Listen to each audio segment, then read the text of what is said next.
new week in Vegas, everybody. Monday Fun Day here on the cinch stage at Cowboy Commons. Boy, it is time to rally together once again. Don't get your head in a spin, folks.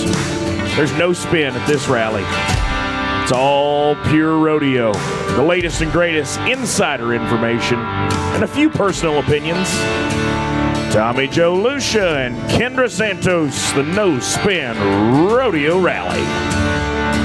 Hello, Las Vegas. Hello, podcast fans. Hello, No Spinners all over the country. Tommy Joe Lucia here. Greg Teagarden to my right. The illustrious lady in stilettos, because she uses them to gouge your eyes out. My co-host, Kendra Santos. Hello, Cletus. One of my favorite people in the world. Cletus here joining us, a No Spinner. And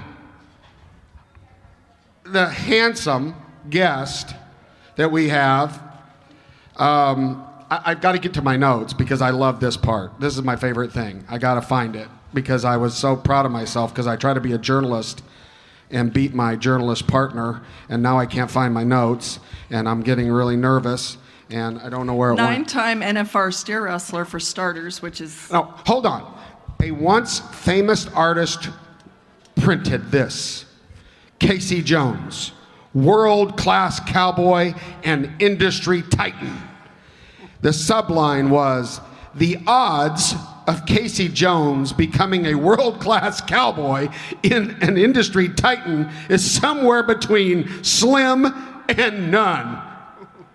That's what you wrote about the small cowboy bulldogger right there. What say you? Is he a titan or is he a nobody? Okay.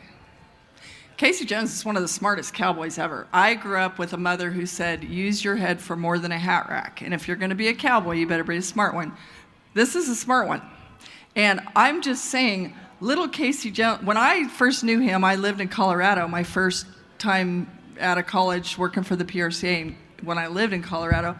Little Casey Jones from Los Animas, Colorado, was a pretty slight built Tucker Allen-like almost, right? Yeah, the first year I made the finals, I weighed 185. Same. Yep. Tucker weighs 183 pounds. So, and so he's this really sweet kid from this farm country. And now... He truly is from a middle-class family, right?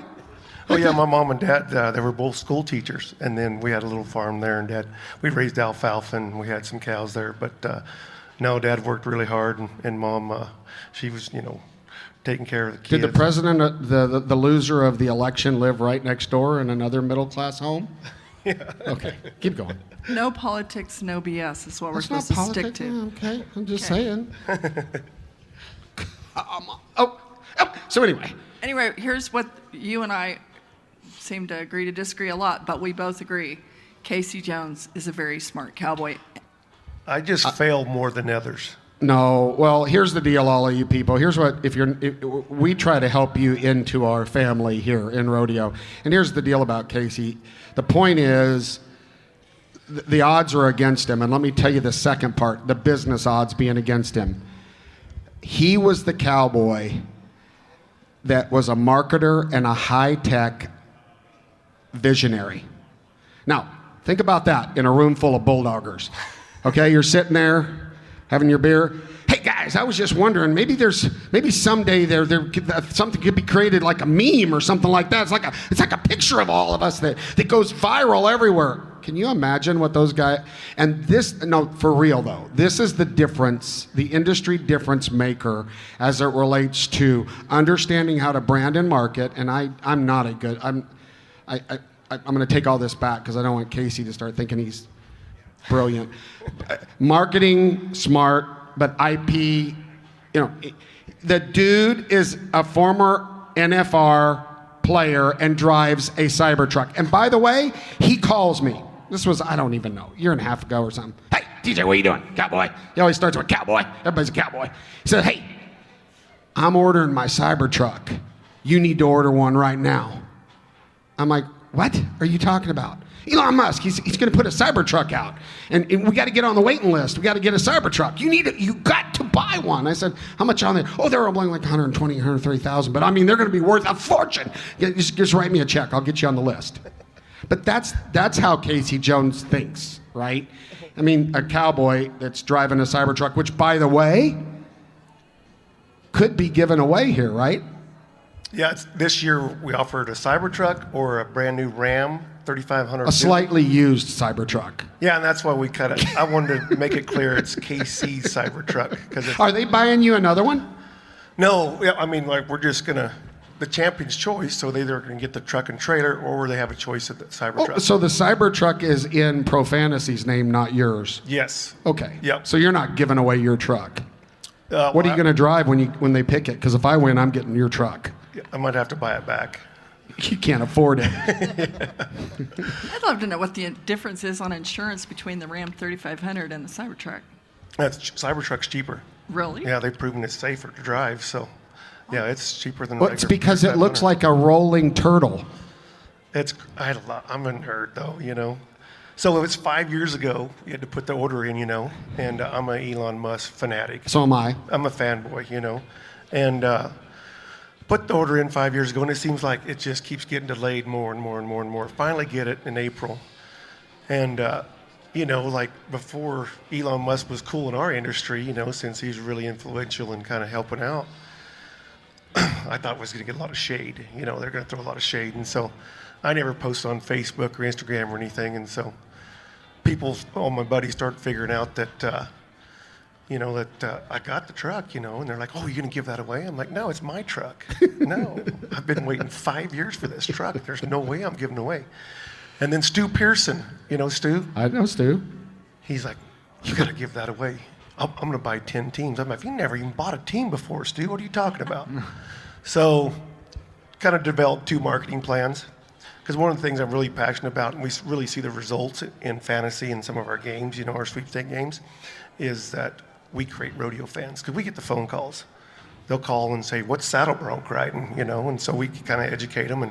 And then next week they might like, well, how much does it cost to get the ticket? How many of those calls do you take? Do you mean your minions and Gail? So one working part of the two of you. She loves the game, you know, because she loves to talk to our players, and so we have a call tree, and it goes to Gail first, and then we have 3 different. Where are you at on the call tree? I'm like 6th. I'm the last resort. But then when it reaches me, I'll say, Pro Fantasy Rodeo, how can I help you? I'll call back when I want to talk to Gail. And they'll just hang up. Because, you know, instead of Gail just answering the phone like, yeah, can I put your team in? How's Mom and them? You remember that bay horse we talked about last year with that, you know, that bad foot on the left? How's he doing, you know? And so she'll be on the, you know, phone with them for 30 minutes, you know. But, yeah, she loves it.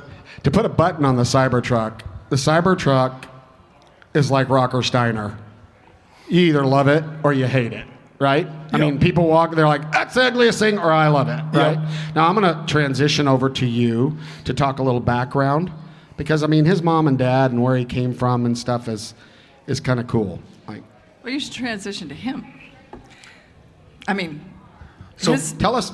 Yeah, I grew up on a little farm there in southeast Colorado, big city of LA, Los Animas.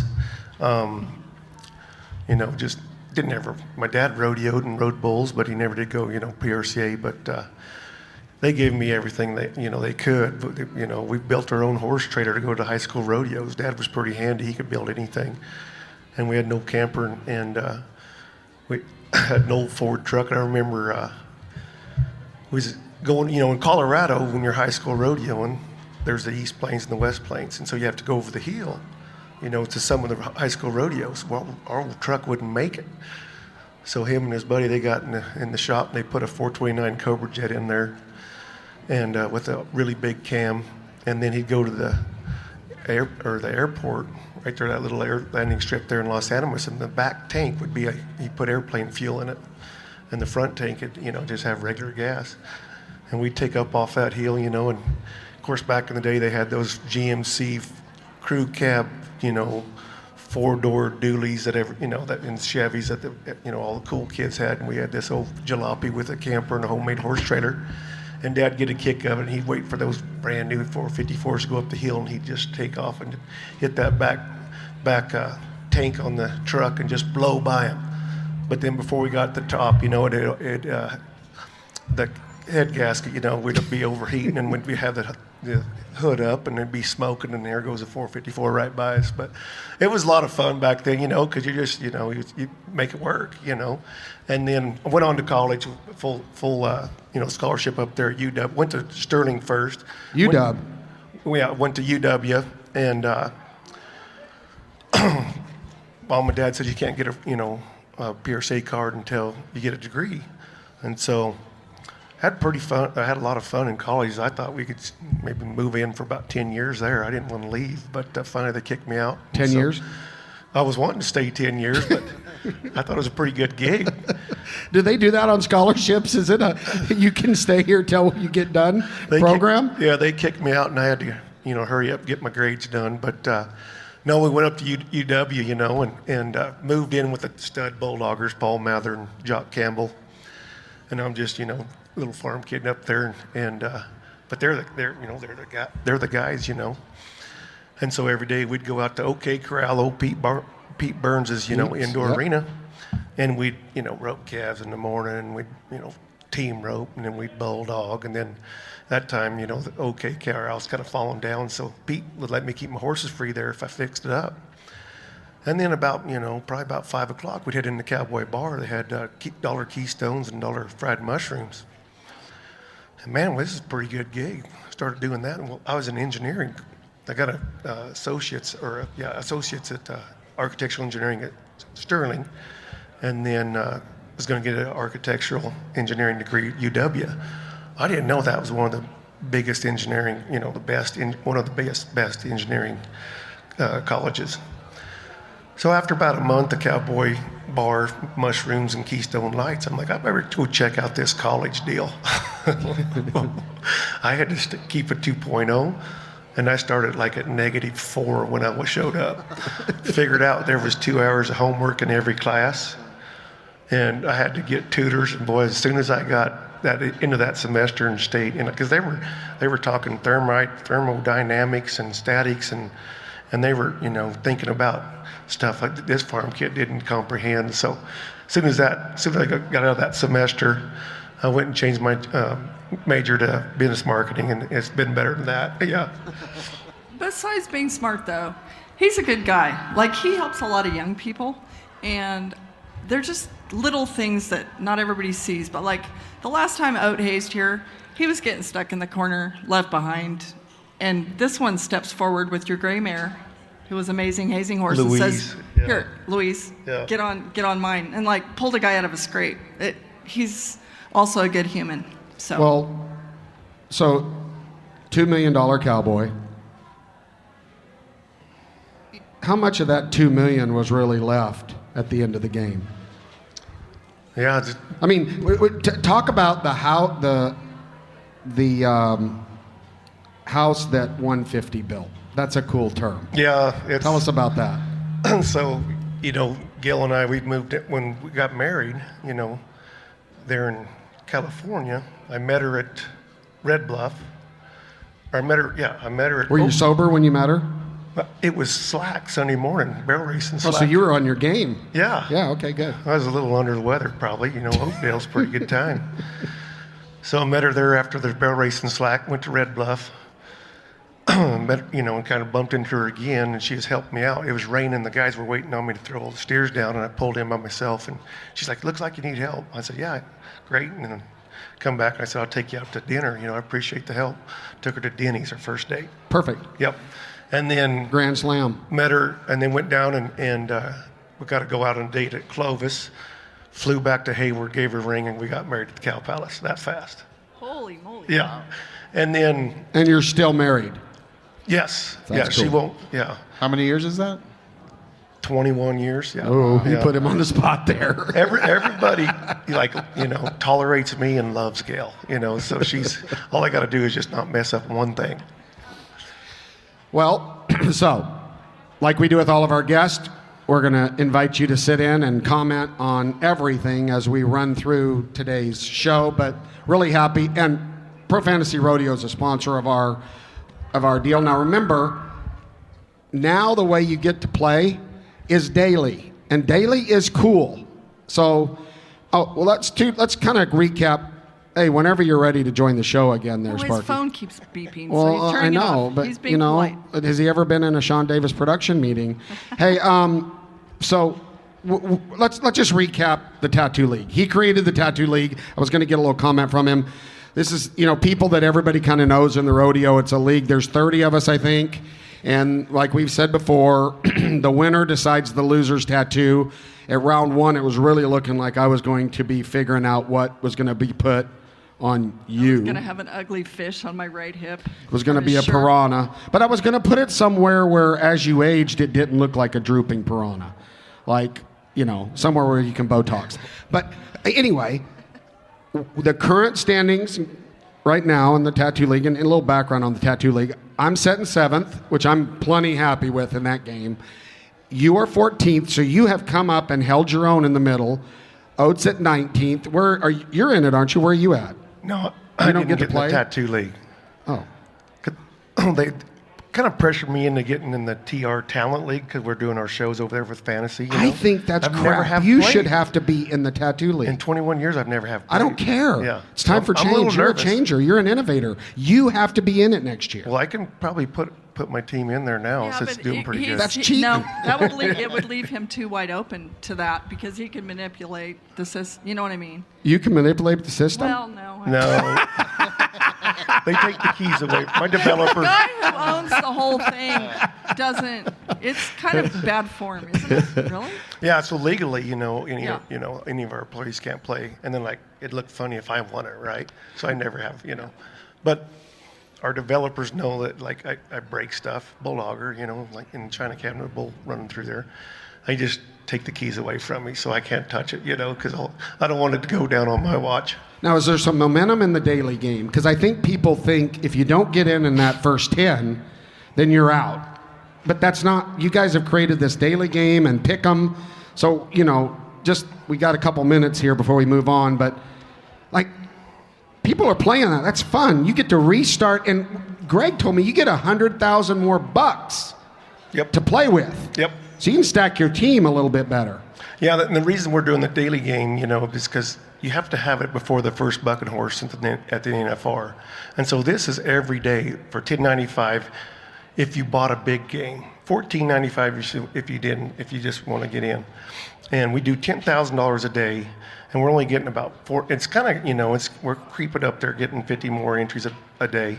But I think yesterday we had 450 entries. So the odds are really good for 10,000. I think I need to. Yeah, I haven't had time, tonight. but if I'm playing against, listen here, people. If you're looking at your overall team, and it says that you're in the top 20%, right? Maybe you ought to start putting some money down on daily. Good, right? That's numbers. And what's fun about the daily fantasy, because there's some, fanatics. Yeah. That they have several teams, before they enter one. Well, we're going to give you 100,000 more, so the salary cap's 650. So that team that you wanted that you had, didn't have enough money for, you can do it in the daily fantasy. I do. I have a ranch cowboy cousin out in the original cowboy capital in Oakdale, who's a Pro Fantasy Rodeo fanatic, and he's on speed dial with Gail. Brady's, he's awesome. He's He zero. loves it. He's not low tech. He's zero tech, but he has Gail Jones's phone number, and she takes his call, and he loves this game. I know, and I think the only critical thing I would say is it takes me about 3 days or 2 days at the NFR to remember how to navigate on the app, right? To figure out where's my team, how do I see my league standings? I've got it figured out now, again, but it takes me a little while. Well, let's get on into let's roll on what's happening. Let's kick off on what's going on, what we learned in the last 24 hours. You start. I'll say this. Miss Rodeo America 2025 was crowned yesterday. South Dakota's Callie Mueller. Congratulations to her. Congratulations. Pretty lady. She's beautiful. And as far as I know, the last South Dakota cowgirl to be Miss Rodeo America, I think, was Jordan Tierney, she was Miss Rodeo America 2020. And then because of COVID, she's the only, she was 2021 also. And then this year she became my daughter-in-law, and next year she's gonna give me a grandson. So I'm kind of high on South Dakota. Staying right with it.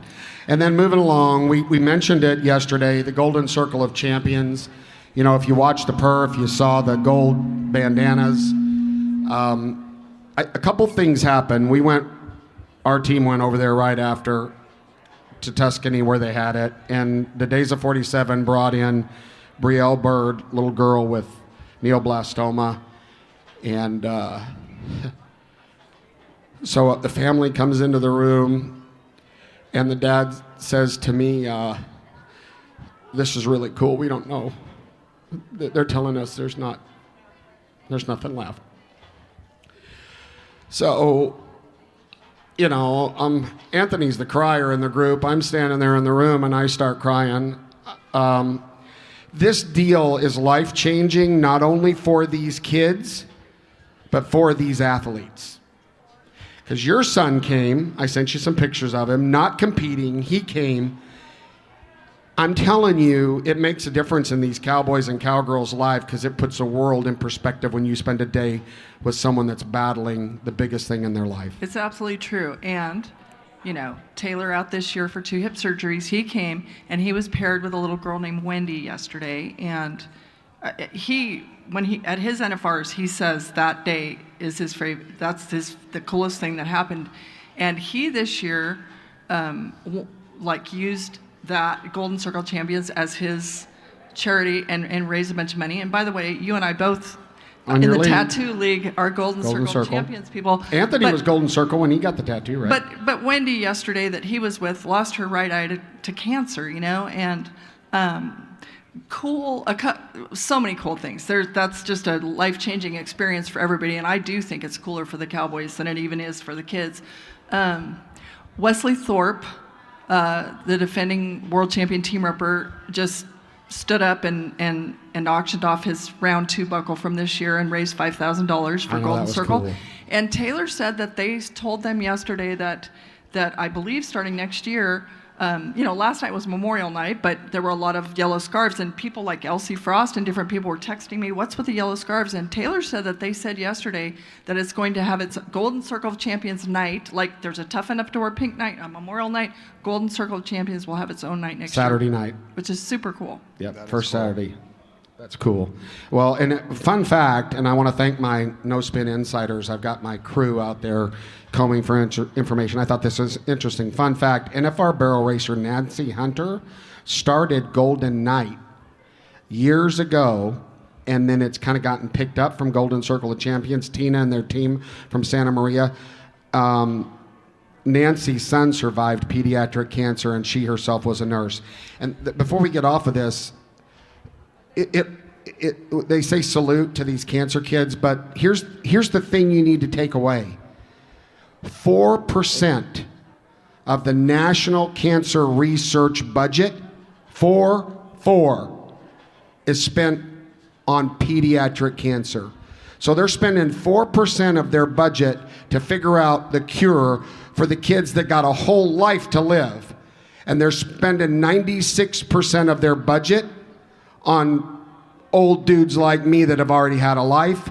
It's about awareness. Pediatric cancer needs money. They need cures. Do you know Brielle's dad, ours, told me that they're using chemotherapy that's 65 years old on her.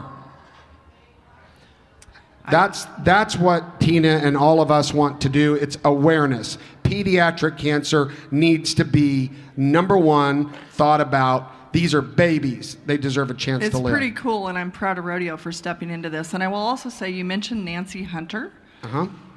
I'm pretty sure that she's the daughter of very world-famous rodeo clown Chuck Henson.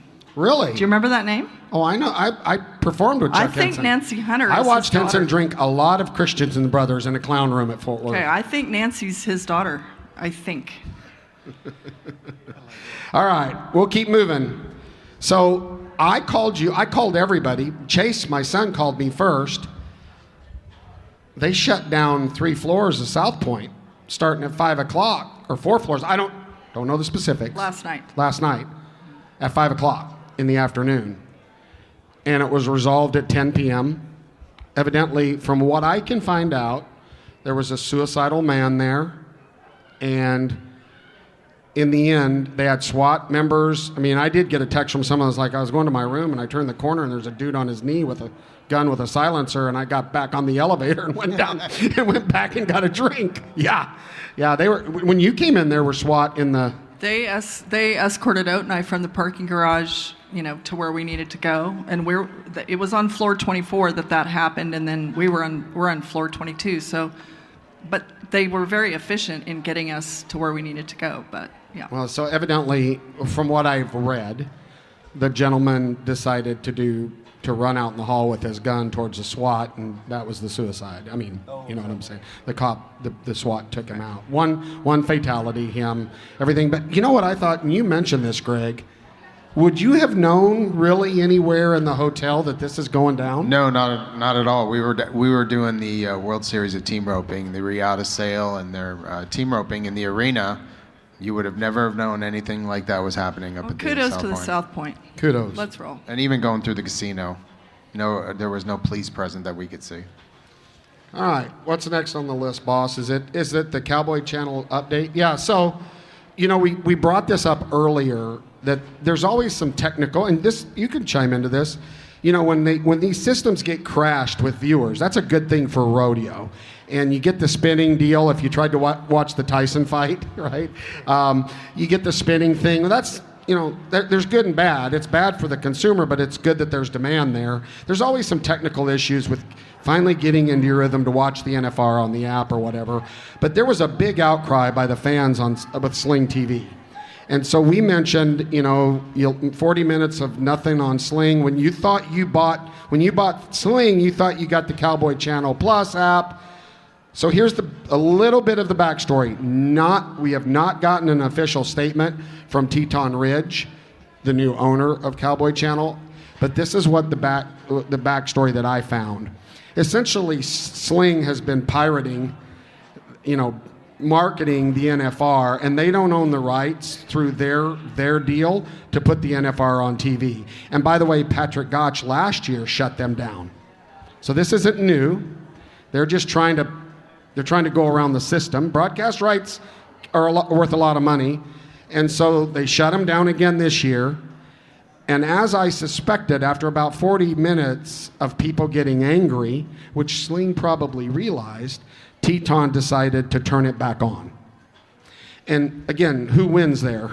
I think the fans win in the end. Teton did the right thing, but Sling's the one that's doing this bad. The whole point of the story to me is a lot of things happen this week and every year here where there's this public hysteria and furious fuming, but a lot of times the anger is pointed at the wrong people. So right. Thank you for clarifying. Yeah, that's my point. Now, okay. Has there been I'm hearing that there's been still some audio technical problems between Janie and them during the live show. I didn't watch it last night, but did they lose Janie's audio during the live show? We don't know. Okay. All right. Anyway, onward. Yep. Onward. Fines. Now, I find this interesting. So it might have been your team that posted this. I saw it posted where they asked Cowboys. Let me ask you, did you ever get any fines? Yes. For what? For what? Oh, wearing a Rodeo Vegas jacket in the entry. His brand. Guerrilla marketing. It was worth it. Yeah, it was just a media buy at the end of the day, Yep. How much is a fine for that? I think it was like $1,200 or something back then. Really? Oh, yeah, they didn't like that. Yeah. Taking too much time in the box. I think I got one. I can't remember, but like Bulldog, and they kind of really cracked down. If your horse is not, able to get out of there in 45 seconds, it's on. It costs you money. So it was out there. They asked Cowboys, who do you think's the most fined cowboy currently in the NFR? So let's go around the room. Who do you think is the most fined cowboy so far? Well, the easiest guess would be Rocker, I would think. Is that your guess? No. Well, what's your guess? I don't know anybody. I guess I'll go with rocker because I don't know anybody that I think could it's think of. kind of a Can you dumb, get fined it's for kind of riding a a dumb mule? question to me because nobody. Sorry, Well, it's rude. thank you. But I mean, There's the nobody's. stiletto to the throat. Nobody stands out to me like there's somebody that's so obvious that Exactly. it's like Rocker Rocker. Really? Does he get fined when? Because last night there was a straight F-bomb in right into the camera. But okay, does he get fined for that? I don't know. See, and I think there's so. fines that we don't even know that they, like he was saying, too long in the box. I mean, Oh, I know all We about can that get one. a picture. They post it right there in the rodeo secretary Well, office. here's what I we know go. about the fines. Amazingly low amount of fines. The largest fine this year was handed out to Legacy Pro Rodeo, Mr. Growney, who was with us yesterday, was it? Yeah. What did he do? They brought a bull to the NFR without a brand on him. And when you unload them and they don't have a brand, it's got to be a full brand on them. They got a $5,500 fine. They spun the bull around, put him back on the truck, and he lost his $11,250. Wow, that's a fine. That's more than a fine, right? And the bull didn't get the buck Wow. because he wasn't branded. So that's the largest fine currently to date.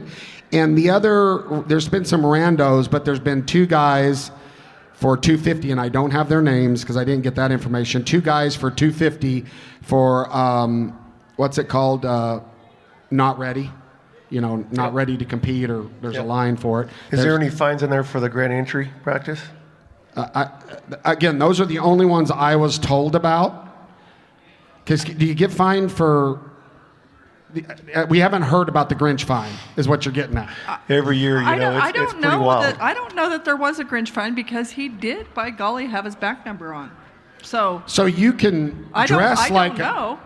Did he have a hat on? I don't remember. Does Grinch have a hat? I don't know. Anyway, No, he he didn't did have a have his cowboy back hat number, on. and I did.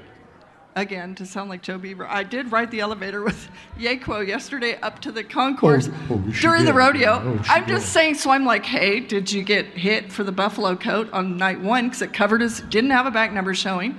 And he said, no, nobody said a word. But then I saw his partner right over here by the Cowboy Channel stage, and he said, which is a reminder, because I actually knew this, Native, there are exemptions. And Buddy was like, hey, like the only people who can wear an endangered, like an eagle feather, if you're a Native, you can. Nobody else can. I think that's kind of interesting. That's been the case forever. Because I remember, back in the Tom Reeves days and all that was the case then. Bud Longbreak, Yeah, I remember Bucky Campbell got in trouble for it one year. is he? Is that reverse discrimination? All I'm saying is that has been an actual thing. So, but I thought that there was a pretty hefty fine for those guys. The first night was at Youngblood and Kincaid Henry that jerked their calves down. They got the yellow flag, but just got fined, but not flagged out. Now, if they jerk another one down, they're flagged out. But I thought somebody said it's like $12.50 or something, but I'm not. I don't know for sure. Yeah, I'm not the fine. I'm just telling you some ones that I was told about that I know. It is posted up there. Maybe we'll get a picture sent to us. But we do know that the PRC is not exactly efficient in communicating. So there may be another $20,000 worth of fines out there that they just haven't posted yet. Well, that we're I talking hope about. that they will consider it a point of pride to not consider fines a revenue source. This is a membership don't- organization. I I don't know we think have they to have do. rules here. I don't think they do. I know. I think that. I think they have to. We talked about this. We talked about throwing stuff into the stands. From a marketing perspective, it sounds brilliant, but from a legal perspective, it's a different thing. From a rights perspective, it's a different thing. Let's save So- that for Cody Oll. He's going to be here Oh boy, Saturday. you and Cody on that side of the table, Greg. You better pep up your testosterone because it's going to be a wild one. All right, Last night was Memorial Night. You want to talk about that? absolutely. Okay. So, for one thing, that was cool. Is that song called "I Will Remember You"? I'm not sure the name of it, but it was beautifully, a beautiful rendering of it. And Haley Proctor was out there with her angel wings on her white horse. That's always, it's a lovely remembrance. And the basics of it is that we remember NFR cowboys, cowgirls, stock contractors, contract personnel who have passed since last year. And as soon as it was over, 3 seconds, 2 seconds, bing, my text, and Cody O was like, they forgot Ernie. And so he's talking about Ernie Taylor, who died November 13th, 1973, world champion calf roper. And then somebody else said, well, they forgot Donnie Hutzel, from Washington, the stock contractor who died November 12th, one day apart from Ernie. But Sonny Deb Backstrom, the NFR secretary, said there's a deadline for making the video, and so Ernie and submitting it to Ernie and Donnie Hutzel will be honored next year. And then this morning, Mike Mathis's wife Shan was just like, she publicly, posted to me and said, I'm just absolutely heartbroken that they forgot Mike, who, rodeo announcer who dedicated his life. And he was an NFR alternate twice. He did announce the NFSR 3 times. Well, but I will say this, because I pulled it up. He died here in his hotel room in Las Vegas last year, December 12th, pretty sure. And the only slack we've ever had at the NFR, that morning, they honored Mike on the big screen in that arena, and I took a picture of it and put it up, and so I gave that to her, and she hadn't seen it last year. So I feel, they felt that they honored Mike last year, and obviously we all loved Mike. He did give his life to this sport. So shout out to those 3. Yes, and nobody would ever intentionally do something like that. I will say this. The last person on the big screen last night was Quinn Kessler. That was the hardest one for me to watch. Quinn, young, son, father, husband with a beautiful little girl. He was one of those rare NFR switch enders who headed and heeled. The talent of that kid since he was itty bitty was extraordinary. And I think it's a little extra difficult because Quinn decided when he was going to leave, and that, I don't know how else to say that. It's just so hard. Yeah, it's not good. And the best, you can with Quinn, he's talented, and made the finals both sides, and he's a great guy. I loved hanging around Quinn. Like, he'd come every night to a Rodeo Vegas party, and man, he'd just make everybody feel good. So I don't really look at the talent aspect of what makes a person. It's a person. And so it was a tough loss. That was a great loss, but it's a lovely night. It's a lovely thing to do as a rodeo family. That's the thing. You look at our culture, we do that at our Super Bowl. Yep. That's the things that all of the people in the industry now, as new people come in, those are the things that they protect with a 44. Don't you change who we are. Amen? Amen. All right, let's get into the rodeo rebuck-em. Now, let me ask you a quick question on Pro Fantasy. Is in football, people have different spots that they go spend money on to get help, and experts and all that.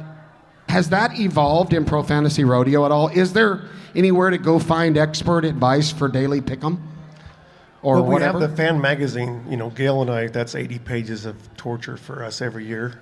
And I tackle farm animals. I'm not supposed to create a magazine, And so Gail does a really good job. You tackled the farm animals. Tackled. Now all you do is look at monkeys on the screen. Yeah, that's exactly right. I prefer that. It didn't hurt as bad. But that can go a lot of ways, people. Yeah. But Gail does every one of those bios and spends a lot of time making sure the information is correct. And so that's an available resource on profantasyrodeo.com. There's an online version. And then, But that's old news after it starts. Well, I guess maybe not. Yeah. Somebody new comes in and hears about Yeah. daily fantasy. They can find the resources there. We just posted. Usually we don't do this, but we just posted the NFR rider percentage picks. So Tyler Wagsback. Oh yeah, big one. How many teams do you think he's on? Oh, mine.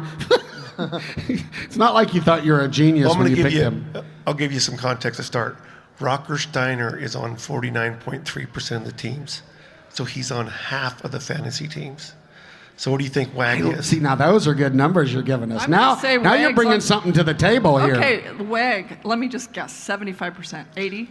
Because, Gil takes phone calls. And so all day long, all I hear is WAG's back is my bulldogger. WAG's back, WAG. So I'm like, I got to go look. I'm like, is he on every team? 15%. He's only on 15%. Dalton Massey's the highest pick steer wrestler. 24, I would have thought opposite. 24%. And I think it goes to Will, Dakota, WAG. And That's it blew me interesting. away. You know Me what? too. I wonder if people were worried about him because he was hurt this year or something. But I mean, to me, like But him he in this kept- building. he but by nailed the him way, at the he hasn't end. won a dime yet. I know, but that Which would is have I would have pushed all the chips in. Me too. Like Me too. on black. I did. Me too. On I black. did. And it hasn't I- paid off. By the way, it's been red. So fans can go to profantasyrodeo.com and then click on our big game, and there's black boxes, and then it'll have NFR rider percentages, and it's pretty interesting. Like Caleb and Junior's the highest in the team rope, and did you look at how much money that? So Riley Webb, after 4 rounds, 127,000. Haley Kinzel has 121,000. Like won 3 rounds, both of them. Placed second. One of them was split second and third. Like they're If you got them, you're out of danger right now. Yeah. But it all really rolls down to the very end. But let's get into bareback riding. You recap it, and then Casey and I will do some talking about what's coming up. Well, okay, so Bradley Miller won the round. He was 88.5. That kid, I don't know what you call his victory lap, where he puts the reins in his teeth and his arms Fly, like baby, flying. fly. Yeah. So, good for him. And Dingus here, I had the money to pick him, but I went with somebody sentimental because he high school rodeoed with my kids, and I'm like, oh, she goes with that. So she covers her stiletto here. Because she's not doing so well, it's always, I had to go with my That's not an favorites. excuse. I actually was calling I myself had to- out for I had to go with my favorites. making it. I'll live by the sword, die by the sword, going with my heart, whatever. But I will also say, Jess Pope, okay, he was 84.5 on Pete Carr's Good Time Charlie, and they retired that horse after last night or this They week. did. Okay. Last time. Let me say this too about Bradley. Pretty cool. Okay, that was his second victory lap. But also, the night before, he was 62.5 points. So good for him to Trevor Brazil always said that the number one thing you need to make it in this game is a short memory. Good for Bradley Miller. He laughed when he was 62.5, he laughed walking out of the arena because shit happens, And so good for him. Well, there's 4 points between the two average, between Cole Franks and Keenan Hayes. Dean Thompson, those 3 are all in the top for the aggregate. Keenan Hayes has got the world still by 281, and Rocker is 10 grand behind him. Well, again, you could read his lips easily last night, and that's the thing about that daily thing. Then you get to jump in on who's hot, who's not. You can read some body languages by now. It's, we're... Yeah, on the daily, what's beneficial with that? You could look at the stock draw. So last night, I looked at the stock draw. Where do you find that at? We posted on Pro Fantasy, on Pro Fantasy Rodeo. I have been looking for that for 5 years now, and it's on Pro Fantasy. And one of the things our developers, and it just happened. When does it get posted? How soon do you get it? We'll have the regular stock draw like 2 days, the rough stock. But then timed event, as soon as they draw out there, it's on our website. When do they draw? The night before? 2 hours before the perf. 2 hours per person. Okay, I'm sorry. Have you been on rodeo very long? No, but I don't pay attention to that end of the arena that much. That's her job. Sorry, no offense.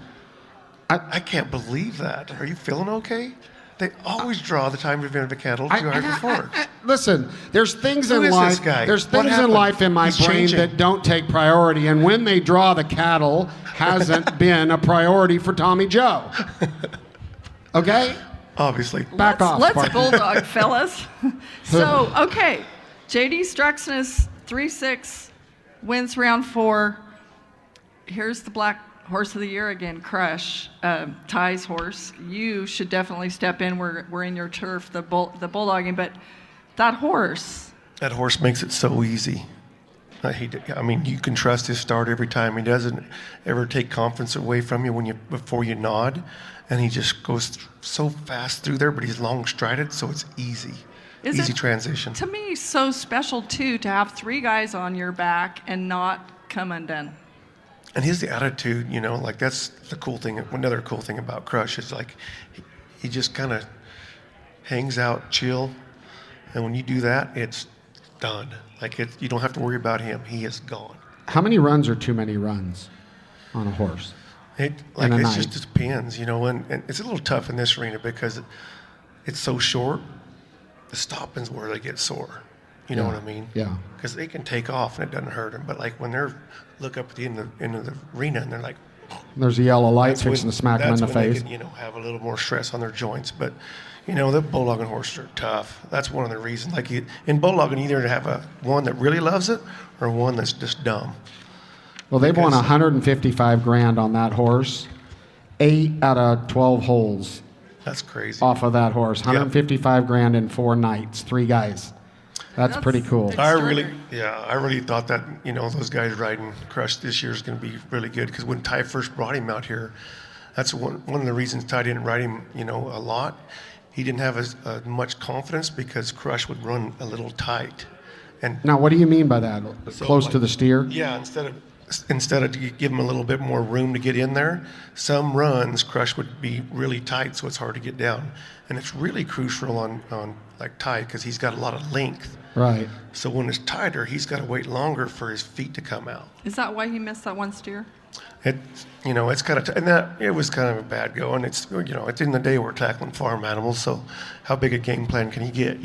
But I knew that horse was going to be really successful this year, and it's paying off. It really, when you think about over the years, like in recent times, like when Cadillac, Mark Wallace's, right? Yeah. What are you looking at? One Cheyenne on Caddy. Yeah. Oh, that's awesome. Yeah. But those horses, I mean, cannot be underestimated. They're hand in this. But the world standings are kind of interesting. Big Will has taken the lead, but J.D. Struxus is second. Now Dalton Massey's third. Well, and by the way, Will's horse, Swamper, they've won $90,000 on him here now. So don't kick that horse out of the game. Okay, and that's Winston McGraw's horse, right, from Colorado? Yep. Right. Yeah, they won a lot of money on that horse before the NFR. Dakota made the finals on him. Will made the finals on him. So those 2 horses right there are kind of standing out, and you can't farm without a tractor, and that you can. So, it just takes a long time to plant corn. That you wear your hoe out. Did you say wear your hole out? A lot of that happens in 10 days here. Keep going. He said hoe, which is have you seen the jackets Oat has been, he keeps showing up with like sequin jackets, and when you said wear your hoe out, I'm like, I feel like he's like walking around like a pimp, and I'm like, wear your hoe out? Anyway, let's go. Sorry. Team roping. That was really bad taste. I apologize. I was raised with the he-wolves, and it sometimes shows. Sorry about that, Elsie. Anyway, 4 teams last night were 4-1. When Yako and Hawkins went first and were 4-1, it was like, okay, good run, and they haven't really got tapped off this week or whatever. But so I promise you, they're riding out, and I saw the little shot of them, riding out, and they were like, okay, well, hopefully we'll get a check. But then Clint Summers and Jake Long, Ego Squeeza and Lord, nice to see them, having some luck here. Luke Brown, Cody Snow and Hunter Cook, 4 teams to be 4-1. That was a pretty and the victory lap looked like a grand entry, Boyd. Okay. Anyway, so only 4 teams have caught 4 steers. That's kind of interesting. Which 4? You know? For the love of God, of course I know. But Okay, then spit it out, Captain Underpants. Okay. So Rogers and Eves are first. Luke and Travis Graves, TG, are second. Jake Smith and Douglas Rich are third. And Clay Smith, Jake's big brother, and Colby Payne are fourth. And, pretty cool here to see Colby Payne having some luck. I don't know how many people will remember that it was really hard for him last year, that it came down to number of rodeos. We covered that story, yep. Yeah, and I'm just saying, he was in and then he was out. So he thought he was going to be here last year, and so good for him to be here this year. Have some success. And doing well. Prove you belong. That's Yeah. that's what the rest of the guys are looking at you. You can shut them up pretty fast, can't you, Casey, by just proving you belong? When you're a rookie and you come in, is that fair to say? I actually had a great year the first year I made it because I didn't have nothing to lose, you know. So I had confidence to where You hadn't set any bar for a small guy I'm broke, middle class. broke when I got here. I'm going to see how much money I can get. You know, I wasn't expected to win, so I was just trying to sneak around and grab as much I can. Did you, Tucker, Justin Schaefer, and Cash Robber, the first time guys here, and they, for grand entry practice, they had the little hazing done to them where they duct taped, Jesse Brown and Dakota duct taped tall boy Modelo's to their hands, and they had to, 24 ounces, and they had, were you hazed when you came the first time? They didn't do it back then. Really? Good for you. You'd have broke. I got lucky. You'd have quit, went home We better roll. to your middle class house. Okay, keep going. We're bronc riding. Okay, before we say that Ryder Wright, I'll just say it. Ryder Wright was 90.5 on Championship Pro Rodeo's Tickled Pink. That was awesome. It was a good The crowd bronc went ride. completely It was a good bronc crazy. ride. But I will say, Colby Wanchuk, like, he got a re-ride. When that white horse went down in the chute and like jammed him against there, I just held my breath, and all I could think of was Dwayne Danes, who is running around here in a wheelchair, because inside of that chute is really dangerous, and there's no give to that metal. So that I'm very grateful that he's okay. Go Zeke.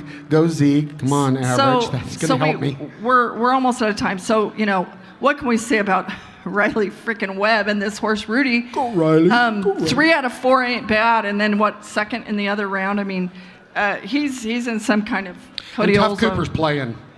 He's playing this year. You know what I'm saying? This he's is right his there. 16th one. He's kind of a player.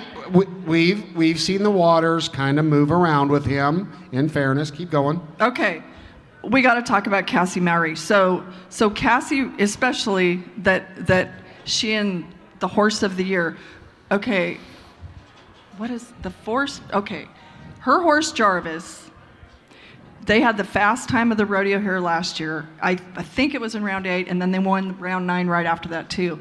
Belonged to her fiance Michael Boone, and the fact that horse's registered name is The Forced Goodbye gives me kind of chills. So Sunday, before I came out here Monday, but I talked to Cassie Sunday while she was driving out here for a story for the AQHA about this horse that's the horse of the year. And Jarvis belonged to her fiance, Michael, who, it was the day I talked to her on Sunday before we got here, it was 6 months to the day that Mike died in an accident at home. And when they were here last year, when they were leaving here last year, he said, "You've got to get this horse back. He deserves to go 10 rounds in this building." And so she's crying, and I'm time traveling, and I said to her, that this feels like when we were here in 1989, and Tough had to come without Lane. Yeah. You know, or it feels like that year when Byron and Mary lost Reagan, and here comes Mary and Latte, and they play this, whatever that song's called, and we all get the chills every night, and it was just like, this is in the stars, this is happening. And so, you know, I also, last year I posted, you know, that I thought it was really amazing that Lisa Lockhart had crossed $3 million and had won more money than any other barrel racer. That's in the WPRA at professional rodeos. Cassie Mowry is a $7.5 million barrel racer. She's the winningest barrel racer of all time financially, which puts her in the rarefied air of only 2 people that I know of, J.B. Mooney and Trevor Brazil. Cassie Mowry is a freaking badass, and she's nice, and this is hard. She stepped up on that for that stage, for that buckle with her fiance's family. Tough Yeah, stuff. she's kind of a sleeper. You don't really think of her when you think of, most successful athletes in the rodeo business. But, she, dominated the futurities. And can I say this? Like, Cody Oll's going to be on here Saturday, and he was famous for not going to very many rodeos. You have to go to a minimum of 25 rodeos to qualify for this, for the NFR. Her typical rodeo count is 26. And she said she went to 27 this year because she was second guessing to make sure she got her minimum, because wouldn't it be embarrassing to win enough money? So she went to 27 rodeos. And you think about, can barrel racers go to 100? I think so. So people here and people who did not make it went to 100 rodeos. Yeah. And she went to 27. Just kick their butts. Now she is at 259,000 in the world standings. Haley's at 335. If there's a chance. So she's turned the corner. Her horse has figured out the first barrel. That horse looked faster than Haley's to me anyway. Just I didn't think they had it all nailed down. But even then, Haley's going to win some money along the way. I think it's going to be really hard for her to If pass her. Haley keeps them standing, Sister's the champ. Bull. And they deserve it. Right, huh? Oh, you're going to the bull riding. I'm sorry. If you're not done, madam. No, that's great. I thought you were starting to say bull something, and you're saying bull riding. Let's go. Before we talk about the bull riding and the fact that Mavie Jones' daddy, Josh Frost, won it last night. Who, by the way, was sitting at our table at Golden Circle of Champions. He was one of the chaperones of our kid. 86.5 points. Was the bull really called Belly Dump? Salt Rover's Belly Dump? Anyway. I got no. One chance. I know he was on a Sutton Rodeo. I think it was one chance. Oh, I'm reading He was on Creek a Young. Sutton. Creek Young's not here. I apologize. He broke his femur at Puyallup. Okay. Besides that, because I know we're running out of time, a stock contractor this morning in an elevator said that Bull of the Year, we all were kind of anticipating Bull of the Year, Big Bank, Universal Pro Rodeo's Bull of the Year was in the stock sale to be sold. And a very old friend who's a stock contractor and a bull man specifically said they no-sailed Big Bank because they had run him up to 205 and they wanted 250,000, so they no-sailed him. So Universal Pro Rodeo still owns him today. Well, and so we got a few minutes. We got 2 or 3 minutes. But to me, this is the story of everything. So this guy started an after party, like not just an after event, an after party. That is the contestants, probably, I would say, choice. The players play at this party. Gives them beautiful leather jackets. Guess who he has playing at this guy right here at his after party? Snoop Dogg yesterday. I can't. This is the guy that was on the Olympics. Like, this is the biggest the biggest guy in the world, and you had him at Zook at your after party. You gotta tell us, like that's just badass, man. Yeah, we were really excited, and so we moved into Zook nightclub. It's one of the best nightclubs in the last 3 years in Las Vegas. So I was really excited because we have the fancy tables and the table service, and so the digital imagery in there is just fascinating, and the audio is amazing. So during the watch party, it opens at 5 o'clock, and so you get in there and the rodeo's on everywhere. And then we have Rodeo Vegas entertainers, like we had Paul Cawthon that played before him. And then we have late night on Thursday, Friday, Saturday. We have our typical Las Vegas nightclub performers. And so we were kind of responsible for the Rodeo Vegas entertainers, but then also wanted to help our budget out with getting some big names for the late night, and because the late night doesn't come on until 1:30 every morning. And so our party, or the DJ after the Rodeo Vegas entertainers, about midnight, and then there's DJ that goes on until he comes on. So at first we was going to get Shabuzi for Saturday night, and then went back and forth, and then they kind of... Wasn't it Cody Johnson's guy that says we got our Shabuzi kicked? Keep going. Yeah, and so... See him. that didn't work out. So then we reached out to Nellie because we just kind of wanted a Nellie. better name. Yeah, Nellie. better I mean, name. Teton Red. Yeah, Nellie. Yeah, we just reached out to Nellie. And then that didn't work out. He was already booked, and then so we was in contract, or I had to offer out to TI, and then Shabuzi was going to be in town. He reached back out and kind of give us a better deal, and so we was talking to our partners at Zook, and he's like, well, we can just always get Snoop. And I'm like, what? Who'd you say, Snoop? He's like, yeah, but you wouldn't want Snoop, would you? I'm like, well, heck yeah, we want Snoop. Yeah. We'll cancel everybody else and get Snoop. He's like, all right, I'll make a call. So I kind of screwed up and told some people internally, that I work with, some buddies that we're going to get Snoop, And then it come down to that Friday, and his offer was going to expire at 5 Come o'clock. on, give birth to the baby. Yeah.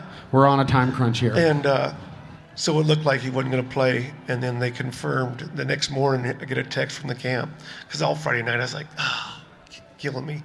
And then that morning they said he's confirmed. All we got to do is just take our jet out, get him, and bring him back. So actually, Paul Cawthon playing Saturday night. When he finished, Snoop hasn't even left L.A. yet. So the jet got him. He was in the air with DJ. When he landed, we did a little quick deal, and he got on there. And Is he as cool as he looks? The nicest guy. So I had an extra large and a 2XL made specially for him because he's tall, like he's 6'4", 6'5". An 2XL for Snoop? He don't look like he needs a... But he He's a wears beehole. baggy stuff. That's all the Jelly time. Roll. Wears baggy stuff, and so I gave it to him. I said, I didn't know what size you want, and I was going to take the other one and then sign it, have him sign it and do a, Golden Circles, charity event, And so I said, I didn't know what size you wanted. And he's like, man, would it be too much if I could take them both? I love them. That's cool. They're yours. Yeah. This That's is cool. the magic of Casey Jones. He Amen. never settles for the status quo, and you tell him he can't and watch him get it done. How do crickets taste?